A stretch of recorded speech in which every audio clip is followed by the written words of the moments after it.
When you think of summer, what comes to mind? Summer break, the blistering heat, sweet treats, vacations, swimming pools, physical manifestations of your childhood trauma? All these things and more can be experienced in Omori's sweet and mysterious hidden desert. Let's explore the secrets hidden underneath its sugar exterior together, shall we? First, I think it's important to get something out of the way. This video is going to have massive spoilers for Omori, so if you want to experience the game blindly, then please pause this video here and go buy the game for yourself or watch a playthrough of it, then come back here. It's a phenomenal game, and I wouldn't want to ruin it for you if you prefer going in with no spoilers. I know some YouTubers don't like spoiling a piece of media if you haven't experienced it yourself and feel like they've robbed you of it if you learn about it through their video. But I don't personally feel that way.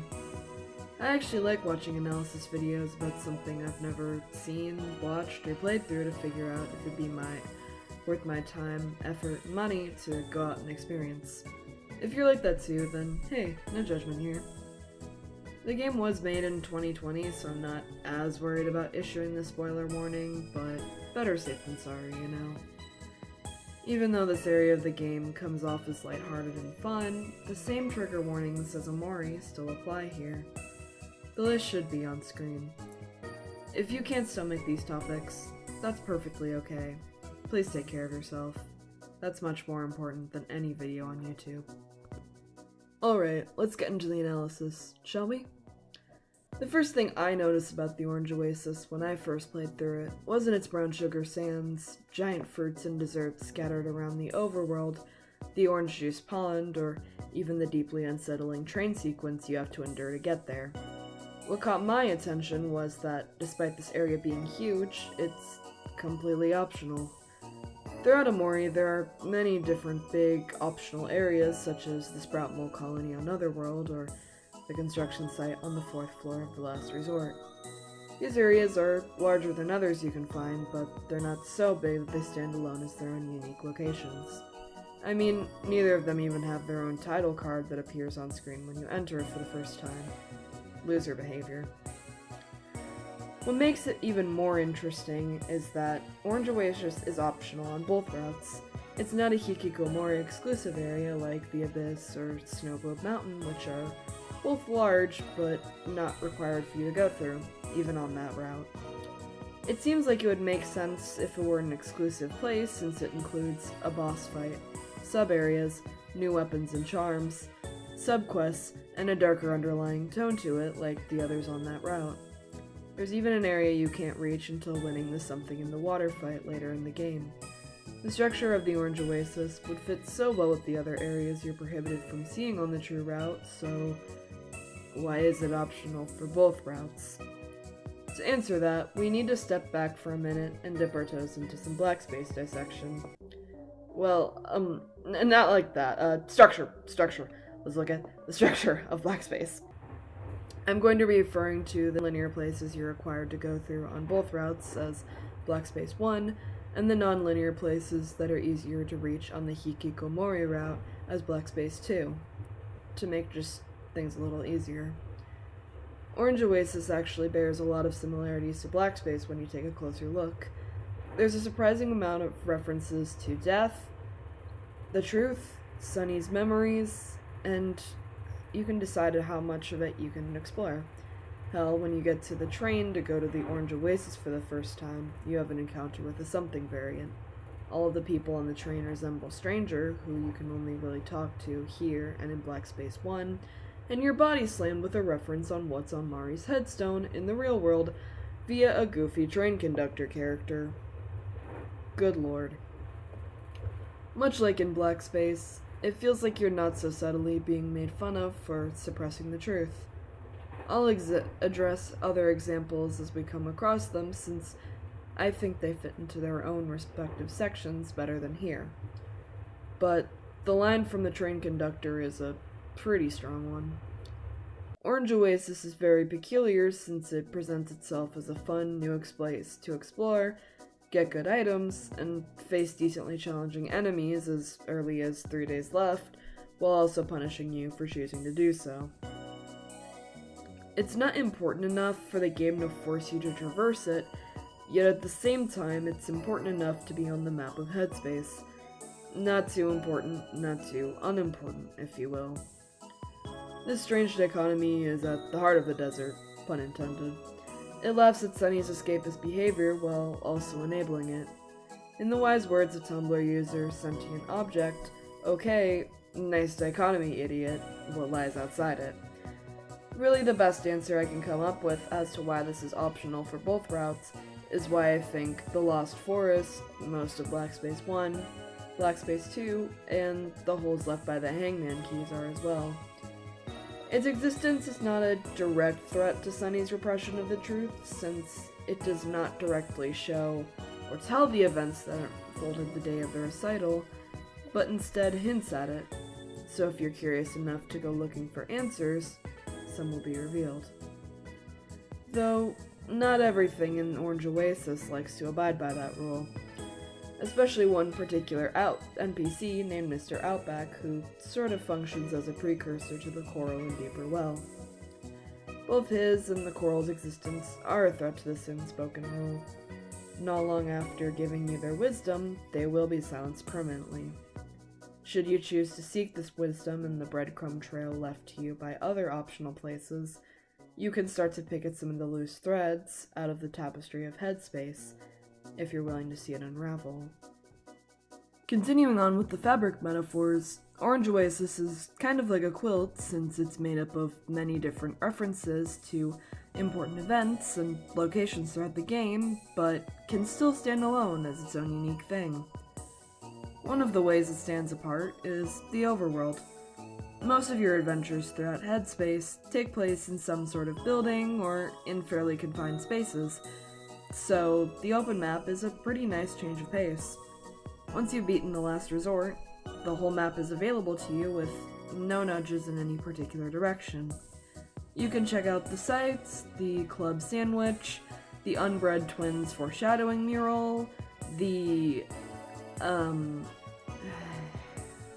Omori wiki page on Orange Oasis for some reason says there are trees here that resemble bananas. Do they mean like banana trees? Because I can kind of see the similarity, or do they mean the trees look like bananas because they're yellow? Later on the same page they're described as palm trees, so which is it? Thank you, Omori Wiki. I know you will always have my back. Well, whatever these things are, one of them hides a watermelon.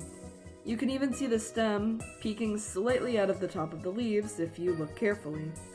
There's several of these hidden watermelons throughout the Overworld. I only managed to find 4 when I played through Omori recently, but the wiki does say that there's 5. So let's hope they're better at finding hidden items than plant identification. Hidden objects are a surprisingly common theme in Orange Oasis. Along with the watermelons, there's tons of secret items you're able to find across the desert. Mari even says, "Isn't there a place you can find all sorts of special things in the Orange Oasis?" if you ask for her advice after starting the Present for Palmy subquest. And indeed, there is. Snatch up the treasure map near the top of the construction site. It's Dino dig time. Before we poke around the different levels of the food pyramid, I want to point out a few things I think are pretty cool. First of all, dinosaurs. Hell yeah. Second, there's a display on the far right of the lobby with different items from all around Headspace. The first couple times I saw it, I recognized some of the items, but not all of them, so if you're curious, here's what they are. Or at least my theory of what they all are. Going from the left side and moving towards the right, a pink flower girl from the Mushroom Alcove in Vast Forest. A teddy bear from, well, all around Headspace, but the fan mail graveyard in Sweetheart's Castle is what first comes to mind for me. A dead sprout mole and an eyeball plant from the Firefly Forest, a boombox or maybe just a dead doom box, and a TV in the download area from Otherworld, a frog from the Underwater Highway, and a helm from the Last Resort. Orange Oasis isn't really shy about its references to other Headspace areas, especially Otherworld, If you really want to go one step further, the song that plays at Otherworld's campsite is called Lost, Then Found, which kind of sums up the Dino Dig experience, minus getting your ass kicked by bun bunnies the second you step foot on the grains level. Speaking of which, I think it's as good a place to start as any for Dino Dig. After blasting the bun bunnies back to hell where they belong, there's two important places worth noting on the first floor. The area near the top left corner that holds the access code to the Inbred Twins, which they in their area deserve their own segment, so I'll come back to this later. And the place near the top right corner, where Hector can be found. There is a sweet scene here with Kel reuniting with Hector, and it marks the start of a couple different Kel-centric events. The next one occurs on the fruits and vegetables floor, where if you choose to help Orange Joe, the guy, not the drink, you will find his long-lost brother after interacting with him on the ground. Obviously, the characters here are inspired by the mascot of Kel's drink of choice when he was younger, and since the main characters involved in this quest are brothers, it immediately makes me think of Kel and Hero. If you visit Orange Joe's house before completing this subquest, Kel can actually receive another weapon, which is the Blood Orange. I mean, it makes sense, doesn't it? All the weapons you can find in Orange Oasis are ones you can equip to Kel. 2 subquests centered around him can be fulfilled here. 2 NPCs loosely parallel him and his brother. Everything is orange, which is the color he is associated with. Don't you see? Kel is the main character. He's the one pulling the strings, and most importantly, he is— The meat floor is the second to last floor of the food pyramid. It holds the thank you fossil required for the completion of the Present for Palmy subquest, the letter X key, and the devil's incarnate known as the rabbits. Since this isn't the most exciting floor on the pyramid, I'll just bring up a couple of things before we reach the top. First, the faceless area in Omori is also called the meat room in the files from what I can find. These two areas share nothing in common except meat being in the name. But if I find a potential black space parallel, you better believe I'm bringing it up. There's actually 2 black space parallels in the food pyramid. The other one is the lobby and the Herosaurus room in Black Space 2, having the same background music, X marks the spot, though it is slowed down in the Black Space area. Surprise, surprise. The dinosaur music plays where there's dinosaurs. How shocking. On the topic of music, the battle theme for most Orange Oasis enemies is called Those Who Forget History, which has some layers to it. It likely refers to the well-known phrase, those who forget history are doomed to repeat it. And that sure does sum up Sunny's particular deal with Headspace, doesn't it? It's sort of a taunt at how he relives this world day after day in order to escape his own history. I'd say that's another soft theme of the Orange Oasis, if you will. There are dinosaurs living here after all. The references to history are kind of inevitable. Though it's not as in your face as the references to death or food. It's something a bit more subtle. I know I'm bringing up a lot of themes throughout this video that Orange Oasis is associated with, but I think it's important to bring them up to understand the area better as a whole. Finally, we have the dessert floor.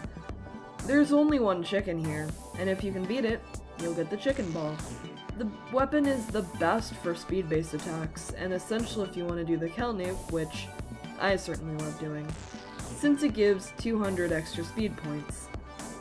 Besides that, there's not else worth mentioning on this floor, or really anything else in the pyramid, so let's move on to the next important area that can be accessed from the Overworld.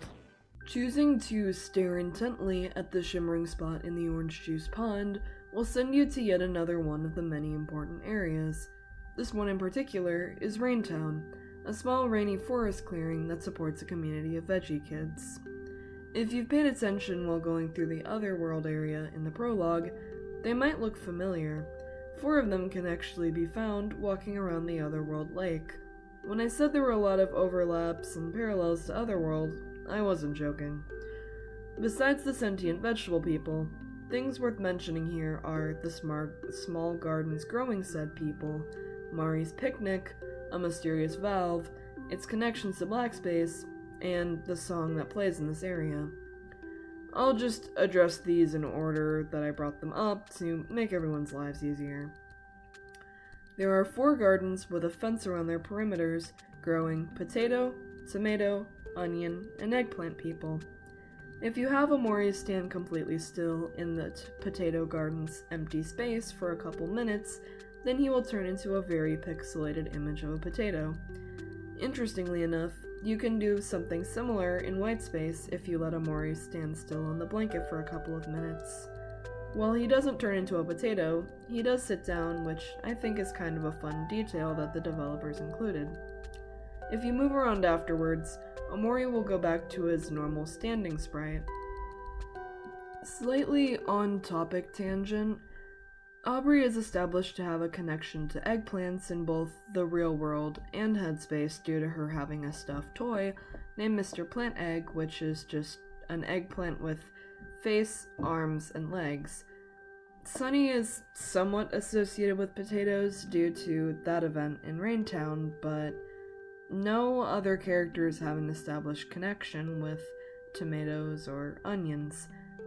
I thought that maybe Kira or Kel would, since it would be kind of fun to have each of the main 4 be associated with a different type of vegetable, but they just don't. It's not like Basil or Mari do either. Basil is associated with flowers, obviously, and 2 types of fruit, that being watermelon because of that one black space room and how he'd eat it with his friends both in the real and dream world, as well as strawberries due to it being on his birthday cake the last time he celebrated it while Mari was alive. Though, I will admit the second one is a bit more flimsy. Mari is associated with a more broad variety of food, but not tomatoes or onions specifically. I'll dissect her connections with food a bit later in the video, so for now let's just put this on the back burner. I feel like the veggie theme of sorts is incomplete since more than one of the vegetables shown are at least loosely connected with more than one of the main characters. It's not like it would really further the plot in any meaningful way, but I think it could have at least been fun. My humble opinion is that if the theme were to be completed, I think Kel would be associated with onions, and Hero would have been with tomatoes. Kel certainly has layers and complexity to his character, and definitely would have been one of those 12-year-olds that love Shrek. Hero, on the other hand, is established to be versatile and well-loved, which I would argue tomatoes definitely are. They can go in and on a variety of different dishes, and I haven't really met a lot of people that hate tomatoes. This certainly is the high-quality Omori analysis you expected when you clicked on this video. Okay, tangent over before this video descends further into vegetable madness. Mari's picnic functions the same here as everywhere else in the game. You can heal, save, ask for advice, and by interacting with the drink cooler, you can see a cute little cutscene of these characters talking about the rain and Mari's soup. If you talk to Mari directly, some interesting dialogue occurs. She says that the rain isn't the best weather for a picnic, but she refuses to let it stop her. Kel responds by saying, "Any time is a good time for a picnic," which is the name of one of the achievements you can only get on the Hikikomori route. This exchange between Kel and Mari is so harmless, but I can't help but feel this underlying sinister tone, which really matches Raintel well, which leads me to my next point. At the top right corner of the map is a red valve. If you talk to the veggie kids before turning it, they'll tell you that they're slightly uncomfortable due to there being a little too much rain, and you can even start a subquest to make the weather more comfortable for them. If you turn the valve to the right, they will rejoice, and thank you. As a reward, you'll even get a veggie kid charm, which gives a nice extra 15 points of heart and juice to whoever you decide to equip it to. If you turn the valve to the left, well, remember how I brought up black space earlier in this segment? You flood the town, causing all of its inhabitants to never be heard from again. It's rendered inaccessible for the rest of the game unless you go down the Hikikomori route and reset it on the last day. If you do, then you'll find the place is dark and unnerving. The veggie kids and their plants are almost dead, if not already deceased, with something variants prowling the town. If you talk to Mari after wiping out a whole town of children, Mari tells you not to blame yourself since you were most likely trying to do the right thing. User Mario Nintendo 64 on Reddit pointed out this exchange, saying, "Well, gee, that sounds familiar." And this isn't going to be the last time Orange Oasis will taunt Sunny with references to the truth. Let's end this section on more of a positive note, shall we? The track that plays in Raintown when all is well and good is called Puddles. If I've edited this video correctly, it should be playing right now. On the true route, you'll hear the song at least once unless you for some reason hate the soundtrack of the game so much that you refuse to experience Omori with the sound on. It plays not only in Raintown, but in the required memory lane sequence near the end of the true route. More specifically, it plays during the rainy day memory.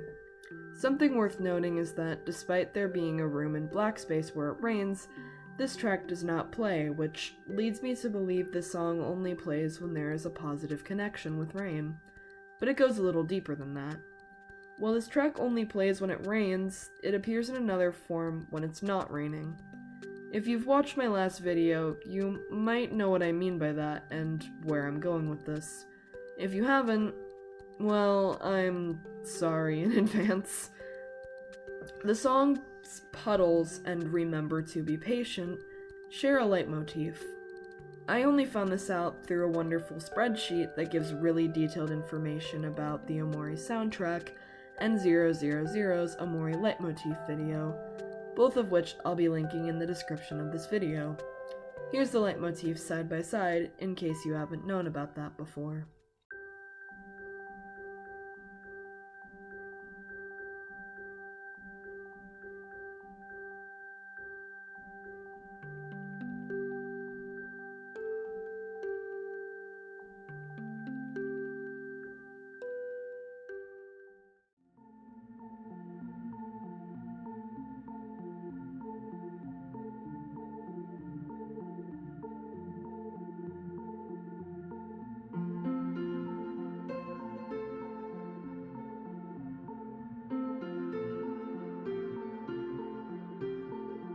As far as I'm aware, these are the only two songs that the leitmotif shows up in. Remember to Be Patient only appears in the Hikikomori exclusive area, Snow Globe Mountain, which is optional as we established earlier.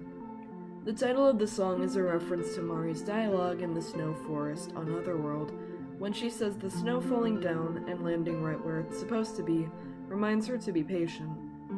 If I'm being honest, I'm not sure what this connection means. It's not like Raintown or the Rainy Day Memory have themes about being patient, and it's not like the snow globes on Snow Globe Mountain show you scenes of a rainy day. There might be some deeper connection here I'm missing, so please let me know if you know what that is. I'd love to hear it. Although Raintown has some mystery and secrets surrounding it, it's far from the most menacing or cryptic sub-area hiding beneath the brown sugar sands of the Orange Oasis. Before I get to the big one, let's go over the arrow maze as a sort of introduction to the underground sections of the Orange Oasis. Despite the music being goofy and fun, this area is strangely off-putting. When you choose to go the wrong way and ignore the areas, you'll encounter a couple of different enemies, all of which are themed around, well, death. In the faux facts entry for the Toast Ghost, Aubrey even says that it looks kind of like Omori, interestingly enough. The theme could just be a play on words, since going the wrong way leads you to a dead end, but when you reach the real end of the maze, it doesn't feel as funny. I don't think I need to explain why this is disturbing. That's enough of an introduction, yeah? After plugging in the code into the slices of toast in the graveyard, a passage will open up. Side note, it's a bit strange that there's a graveyard in Headspace. isn't it? There's only 3 graveyards that show up in the game, one of which isn't even in Sunny's mind. Those being the one in Faraway Town, the developer room hidden in Black Space, and of course, the one in Orange Oasis. Compared to the other 2, the graveyard here just sticks out like a sore thumb. It's supposed to be silly, but I find it hard to let my guard down with all of the parallels to much darker places in the game. There's an NPC running around this area, appropriately named Man on Fire. If you talk to him, he'll tell you, you have a worried look in your eyes. I can tell a problem greatly ails you. And you should believe in yourself, and have hope when things get difficult. Even if you don't believe in yourself, he does. He'll teach Hero a new skill, then leave just as soon as he came. There isn't anything too creepy about him besides the obvious being on fire thing, but his words stick out to me. I wonder what could possibly be worrying Omori. After you take the plunge into the giant sand hole, you'll find yourself underground. There's something worth saying about how the things Sunny keeps most repressed are all underground, like the Lost Library and Deeper Well. It seems a lot like this area being underground was intentional. Just saying. This whole place is really cool and big, but I don't want to walk you through every single step because that would be boring and the script is already long enough as is. So for your sake and mine, I'll just bring up what's relevant in order. First up is the Summoning Circle Sacrificial Offering Room. As far as I know, there are only 4 enemies in the game that can inflict the Afraid emotion without being something adjacent, and this area holds 2 of them. Even more impressive is that the other 2 are both from the Firefly Forest, and they only cause Hero to be afraid due to his fear of spiders. The 2 enemies here can inflict the Afraid emotion onto any character in the party as part of their attack strategy, besides Omori, of course. These aren't your average Omori enemies, and the game makes sure you know that. The code you'll find after sacrificing all the things on the counter, or just picking them up then setting them back down one at a time, is the date July 20th, 1969. Doing a quick Google search of that date will show you that it was the first time human beings landed on the moon. The reason why the code is this date might be because of the whole reference to the moon from the train conductor, so it serves as a nice callback, and also that the anniversary of this historical event takes place on Sunny's birthday, which is pretty cool. There's also a big-ass moon picture right above the cabinet holding the sacrificial offerings, which might be a hint at the code. Last thing, you straight up kill the actual mole to progress through to the boss, and it's just not addressed as a serious thing. I think this is kind of insane. Am I alone in that? Well, moving on to the next important area. There's a long hallway with a giant roll trying to squash you Indiana Jones style, with a bunch of skeletons you can find along the way, like the ones in Sweetheart's Dungeon and the Abyss. This place just keeps getting creepier and creepier, huh? After getting a fake game over screen, hey, wait a minute, your friends have actually been toasted. This feels a little reminiscent of the end of the train sequence, where all of the totally not stranger people are toasted upon arriving at Orange Oasis. Thankfully for your friends, you can life jam them back into people. Last but not least, the final area. Immediately when you walk in, you're greeted with Mari's picnic blanket, but she is noticeably absent. The food that heals you here is jam, which I think is a cute touch. When you save, the location name is Revan. Oh no. A boss time. I love these guys so much. They're so goofy.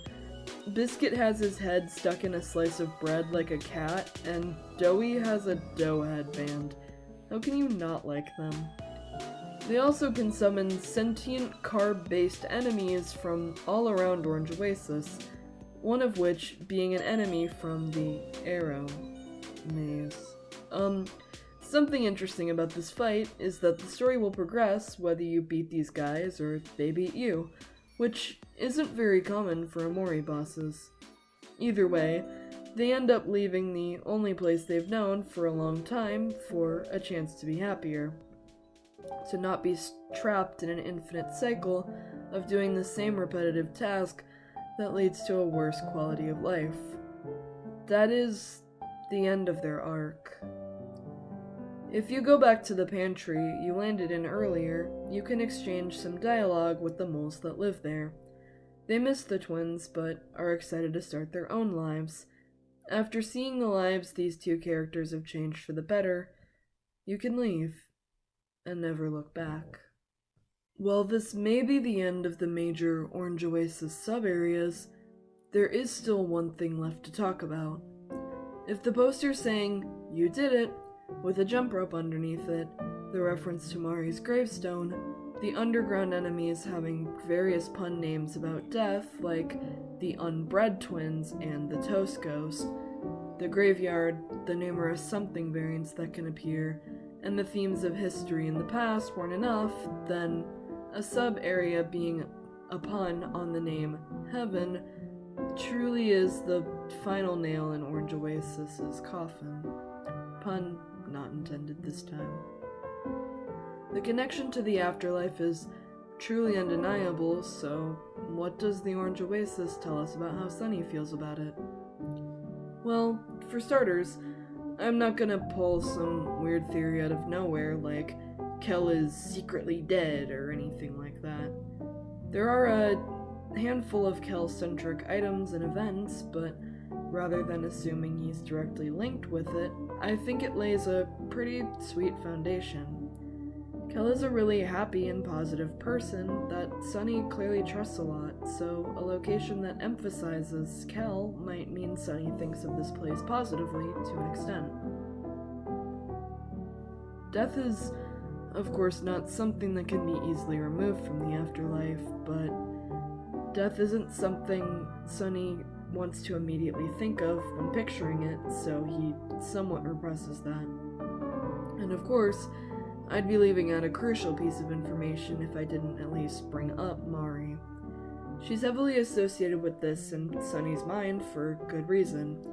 To even start thinking about the afterlife, Sunny has to address the horrific circumstances surrounding her death, if even in a small amount.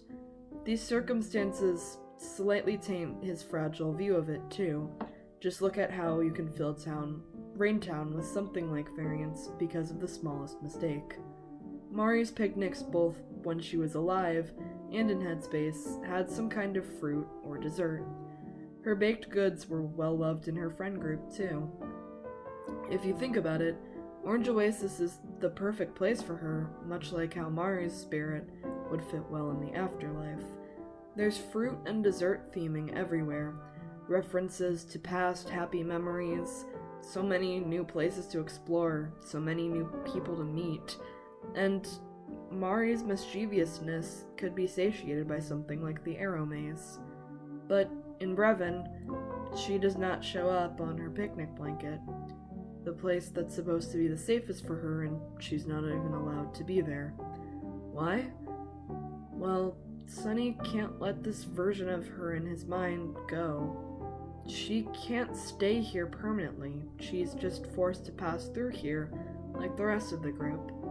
Mari has to stay alive and safe in Sunny's mind. While the Orange Oasis is not a one-to-one representation of the afterlife, it gives a pretty good look inside how Sunny views it.